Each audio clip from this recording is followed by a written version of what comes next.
میرے خیال میں تاریخ کے اوپر کافی بات ہوئی ہے، لیکن تھوڑا سا ایک میں ٹچ دوں گا. میرے خیال میں ہم سے پہلے جتنے بھی ساتھی آئے ہیں، افضل بٹ صاحب نے، محمود اچکزئی صاحب نے بڑی زبردست باتیں کی ہیں، اور افضل بٹ صاحب نے بڑا رائٹلی پوائنٹ آؤٹ کیا ہے کہ کس طریقے سے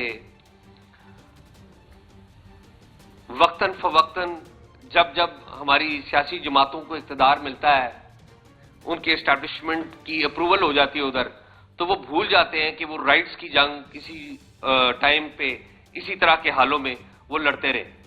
تو افضل بٹ صاحب کا بڑا شکریہ کہ تازہ کیا کچھ ایسی باتوں کو جو شاید ہماری ابھی اپوزیشن کی جو سب سے بڑی جماعت ہے، بڑی ریسپیکٹڈ جماعت ہے، آج کل ان کے ساتھ بہت برا ہو رہا ہے، اور نو ڈاؤٹ اباؤٹ اٹ کہ ان کے لیے زمین تنگ کی جا رہی ہے. پی ٹی آئی کو بھی کچھ پرانی باتیں یاد کرائی ہیں.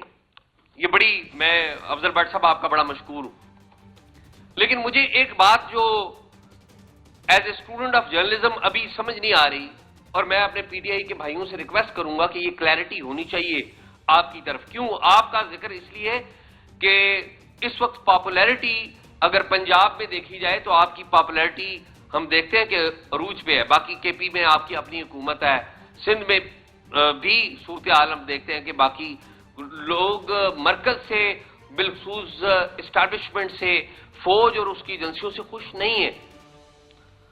لیکن مجھے جو بات سمجھ میں نہیں آتی وہ یہ سمجھ میں نہیں آتی کہ پیکا کا لا جب منظور ہوا تو قائمہ کمیٹی میں گیا، تو قائمہ کمیٹی کا جو سربراہ تھا وہ ہماری پاکستان تحریک انصاف کا ممبر ہے، ممبر پارلیمنٹ ہے.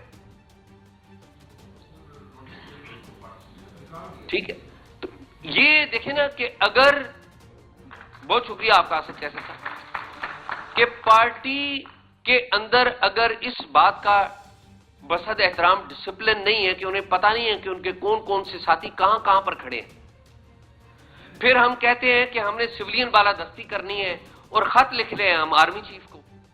اب اس بات کا کیا ڈیفینس؟ عام سیاستدانوں کے ساتھ یہاں پر آپ بیٹھنے کے لیے تیار نہیں ہیں، نظریں ہم وہاں پر ہی رکھتے ہیں. پہلے میرے خیال میں سب سے پہلے بات یہ ہے کہ ہم اپنا ہاؤس آرڈر کریں، اور سیاستدانوں کو سب سے پہلے اپنا ہاؤس آرڈر کرنا ہوگا. 2006 میں ہاؤس آرڈر کیا گیا تھا. محمود اچکزئی صاحب اس بات کے گواہ ہیں، اس ساری ہسٹری ان کے دیکھی ہوئی ہے، گزرے میں اس سارے سے. 2006 میں جب چارٹر آف ڈیموکریسی ہوا اس میں خان صاحب نے بھی اس کی توثیق کی. پھر ہم نے دیکھا کہ 2007 میں کیا ہوا کہ اسی چارٹر آف ڈیموکریسی کے خلاف بات چیت جا کر کہیں اور ہوتی ہے. چلے بات چیت مان لیا کہ ساری جو تحریکیں ہیں اینڈ پہ بات چیت کے اوپر ہی ہوتی ہیں، لیکن کیا آپ نے 2008 سے 2013 تک لوگوں کے رائٹس کو پروٹیکٹ کیا؟ کیا سیاسی اور جمہوری آوازوں کو اتنی تقویت ملی کہ آپ نے اسپیس کو کھلا کیا ہو؟ پھر 2013 سے 2017 تک کا جو دور آیا اس میں کیا جو شخصی آزادیاں ہیں ان کی اسپیس بڑھی ہے یا کم ہوئی ہے؟ یہ جواب آپ سب کو، ہم سب کو پتا ہے. جنرل مشرف کے اقتدار کے دنوں کی جو ریفرنس دیا یہاں پر کہ جو لوگ جنرل مشرف صاحب کے ساتھ تھے وہ آئے، بعد میں زیادہ تر لوگ ہماری پاکستان تحریک انصاف میں گئے، کسی نے بھی آ کے نہیں معذرت کی. مسلم لیگ نون میں بھی کچھ لوگ گئے، پیپلز پارٹی میں بھی کچھ لوگ گئے. جب جوں اقتدار کا سورج دیکھتے ہیں کہ اسٹیبلشمنٹ کس طرف گئی ہے، سارے جو اقتدار کے لوگ ہیں، میرے خیال میں وقت آ گیا ہے کہ ان لوگوں کی تصاویر ضرور ہونی چاہیے جو وقت کے ساتھ ساتھ، اقتدار کے ساتھ ساتھ اپنا پینترا بدلتے ہیں، اقتدار کے ساتھ ساتھ پینترا بدلتے ہیں، اور دیکھتے ہیں کہ اسٹیبلشمنٹ کس کے اوپر ہاتھ رکھ رہی ہے، لائن لگ کے ادھر چلے جاتے ہیں. اور پھر ہم سارے لوگ ٹیلی ویژن کے اوپر آ کے رپورٹ کر رہے ہوتے ہیں کہ فلاں کی بھی وکٹ گر گئی، رپورٹ کرتے رہے ہم. 2014 میں جب خان صاحب کے اوپر اسٹیبلشمنٹ نے ہاتھ رکھا ہوا تھا تو میں بڑے ادب سے کہوں گا کہ کیا میڈیا اسٹیبلشمنٹ کے ساتھ نہیں ملا ہوا تھا؟ ملا ہوا تھا میڈیا بھی، ایٹ دیٹ ٹائم میڈیا بھی ملا ہوا تھا. لیکن آج ہمارے بہت سارے دوست جن کے ساتھ زیادتی ہو رہی ہے، آئی اگری، بالکل زیادتی ہو رہی ہے، لیکن وہ کڑوے سچ بھی پلیز بولے، بتائیں کہ آپ سے کیا کیا غلطیاں ہوئی ہیں. محمود اچکزئی صاحب کو 2002 سے میں پارلیمنٹ میں دیکھتا آ رہا ہوں. محمود اچکزئی صاحب جب 99 کا کو ہو گیا، مشرف صاحب اور باقی جرنیلوں نے اقتدار پر قبضہ کر لیا، تو محمود اچکزئی صاحب جب پارلیمنٹ میں بولا کرتے تھے 2002 کے الیکشن کے بعد یہی باتیں کرتے تھے، جو باتیں یہ 2002 میں کرتے تھے کہ ملک میں آئین کی بالادستی ہونی چاہیے، ان کی بات کوئی نہیں سنتا تھا، اسلام آباد میں جلسے نہیں ہوتے تھے۔ لیکن محمود اچکزئی کی آپ نے بات نہیں سنی، لوگوں نے بات سننی شروع کر دی، اور لوگ، ہماری اسٹیبلشمنٹ جو اس وقت پوری طاقت میں تھی ایٹ دیٹ ٹائم، اب آپ دیکھ لیں کہ بلوچستان میں صورتحال کیا ہے، محمود اچکزئی کی بات درست ثابت ہو رہی ہے۔ خیبر پختونخوا میں کیا صورتحال ہے، محمود اچکزئی کی بات درست ہو رہی ہے۔ لیکن مجھے جس بات کا اگین ڈر رہتا ہے کہ محمود اچکزئی صاحب جب بھی وقت آتا ہے تو ساری سیاسی جماعتیں اچکزئی صاحب کو اکیلا چھوڑ کے خود کہیں اور رخ کر لیتی ہیں، یہ بیچارے ادھر ہی رہ جاتے ہیں۔ تو میرے خیال میں پہلے بیسک اصول طے کر لینے چاہیے، اور میڈیا کے بھی، اور مجھے بڑی خوشی ہے کہ پی ایف یو جے کے جو حالیہ اجلاس ہے اس میں میڈیا کی اکاؤنٹیبلٹی کی بڑی بات کی گئی۔ ابھی امیر عباس بھائی نے بڑی جذباتی باتیں کی ہیں، آئی ریسپیکٹ ہم، اور بڑی غلط باتیں نہیں، درست باتیں کی ہیں۔ لیکن میں بھائیوں سے پوچھنا چاہتا ہوں کہ جب فیک نیوز ہماری لائنوں میں آ کے لوگ پھیلائیں گے، اور ایک سیاسی جماعت، چاہے وہ کوئی بھی جماعت ہے، اس کو جان بوجھ کو ٹارگٹ کرتے رہیں گے اور سیاسی حکومتوں کو کمزور کرتے رہیں گے، جب اسٹیبلشمنٹ اور سیاسی حکومتوں کا جھگڑا ہو جائے گا تو وہ چھلانگ لگا کر اسٹیبلشمنٹ کے ساتھ کھڑے ہو جائیں گے۔ کیا ان کی جرنلسٹ ایتھکس ہے کوئی؟ اور میں بڑے ادب سے اور بڑے احترام سے بٹ صاحب سے ریکویسٹ کروں گا کہ مہربانی کر کے، ہم سیاستدانوں کو تو برا کہتے ہیں، اسٹیبلشمنٹ سے تو سیاستدان بھی مار کھاتے ہیں، جرنلسٹ بھی مار کھاتے ہیں، ہم مل کے اکٹھے ہوتے ہیں کہ جی نہیں ہم لڑیں، ان کو پیچھے بھیجیں۔ لیکن میں عرض کروں گا سب سے پہلے اپنا ہاؤس ہمیں درست کرنا ہوگا۔ ہمارے ہاؤس میں، ہمارے جرنلسٹ میں ایسے لوگ موجود ہیں جو اسٹیبلشمنٹ کے بھی ٹاؤٹ ہیں، اور بعض لوگ بعض سیاسی جماعتوں کے بھی ٹاؤٹ ہیں۔ ہمیں ٹائم ٹو ٹائم ایسے لوگوں کو ڈسکریج کرنا ہوگا، اور بٹ صاحب جو ہے ان کی قیادت کے اوپر آپ دیکھیں، چاہے رائٹ ونگ کے لوگ ہوں ہمارے جرنلزم میں، چاہے لیفٹ ونگ کے ہوں، چاہے مڈل کے ہوں، سارے لوگ ان کی قیادت پر پورا احترام کرتے ہیں۔ اس لیے نہیں کہ یہ سب کو خوش رکھتے ہیں، سب کو خوش رکھا نہیں جا سکتا آج کے دور میں، اس لیے کہ جب بھی جرنلزم کے اوپر اٹیک ہوا، اور زیادہ تر اٹیک ہمارے اسٹیبلشمنٹ کی طرف سے ہوتے رہے، اور اسٹیبلشمنٹ کا ساتھ دیتی رہی ہیں ہماری سیاسی جماعتیں۔ نون لیگ کی حکومت آج ہے، جتنے مقدمات ہو رہے ہیں آپ دیکھیں، متی اللہ جان کے اوپر انہوں نے مقدمہ کر دیا منشیات کا، دہشت گردی کا، تو ایک بندہ جو جرنلسٹ کے ساتھ زیادتی ہوئی، انجسٹ ہوئی، تو وہ وہاں پر کھڑا تھا اپنی ساری ٹیم کے ساتھ۔ پی ٹی آئی کے دور میں اسی طرح کے مقدمات بنائے گئے، اسی طرح کے یہ لاز لائے گئے، تو ایک بندہ اگین کھڑا تھا، پی ایف یو جے کھڑی تھی، اور اس سے پہلے نون لیگ کے دور میں یہ کام ہوتا رہا، پیپلز پارٹی نے بھی تھوڑا بہت حصہ ڈالا ہوا ہے اس میں، اور آج تو پیپلز پارٹی مکمل ایک ہے، تو اس میں پی ایف یو جے اور افضل بٹ جو ہے وہ کھڑے ہوتے رہے، اس بات کے ڈر کے بغیر کہ انہیں کوئی فوج روکے گی، کوئی آئی ایس آئی روکے گی، کوئی ایجنسیاں روکیں گی۔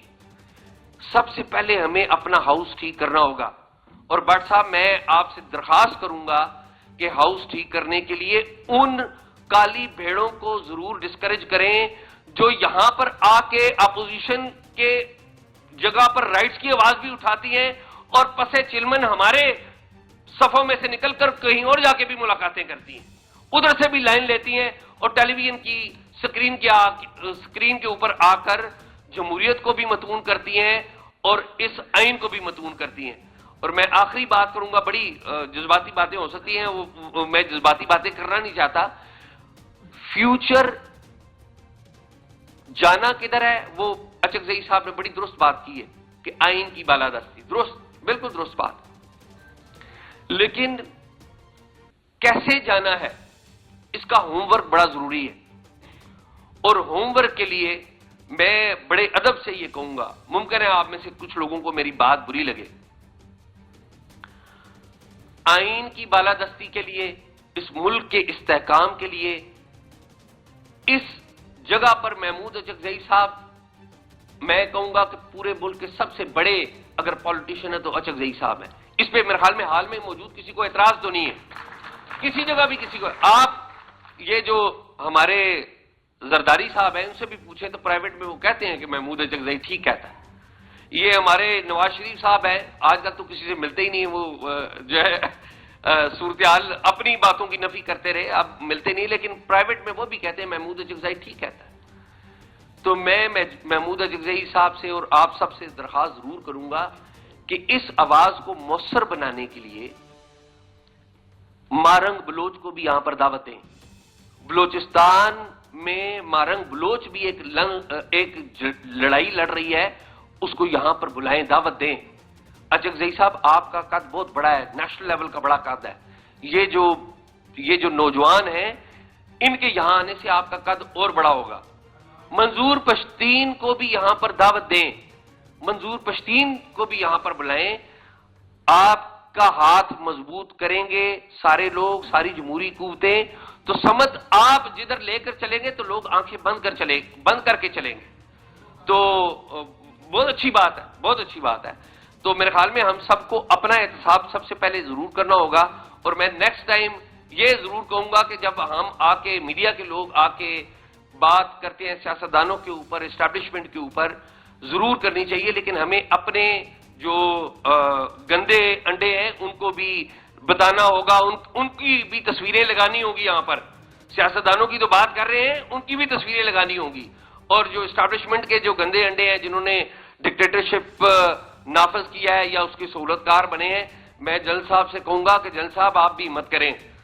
آپ کا یہاں پر آ جانا بھی بڑی بات ہے، وی نو دیٹ، لیکن آپ بھی ہمت کریں. جنرل مشرف صاحب جب تھے آپ ان کے ساتھ تھے، ضیاء الحق صاحب تھے آپ ان کے ساتھ تھے، آپ کی نوکری تھی، بالکل ٹھیک بات ہے. لیکن جو آپ کی ایکس سروس مین کی جو سوسائٹی ہے اس کو ایکٹیویٹ کریں اور اعلان کریں اس بات کا کہ ہم غیر آئینی اقدامات کوئی بھی جو افسر کریں، چاہے وہ سٹنگ ہے چاہے وہ پریویس ہے، ہم ان کا ساتھ نہیں دیں گے. پریویس کو بھی کنڈیم کرتے ہیں اور سٹنگ کو بھی کنڈیم کرتے ہیں. میں ہوپ کرتا ہوں کہ سیاسی قوتیں اور میڈیا میں ایک جسے کہتے ہیں تھنکنگ تو آ رہی ہے کہ بالکل ہمیں درست رستہ اختیار کرنا پڑے گا اور کرنا چاہیے. آئی ہوپ کہ جب یہاں پر یونٹی ہوگی تو کہیں اور بھی تھنکنگ آئے گی کہ ہم اپنا رستہ بھی درست کریں اور سویلین کاموں میں سے، سیاست سے اپنا پیر جو ہے وہ باہر نکالیں. بہت شکریہ. آتش نیوز پاکستان کے سب سے بڑے نیوز نیٹ ورک کا حصہ بننے کا سنہری موقع. ملک بھر سے درج ذیل آسامیوں کی ضرورت ہے: bureau chief, deputy bureau chief, video editor, city reporter, تحصیل reporter, district reporter, crime reporter, press reporter, نمائندہ، نامہ نگار. Chief executive Syed Jamshed Bukhari. مزید معلومات کے لیے ان نمبرز پر رابطہ کریں.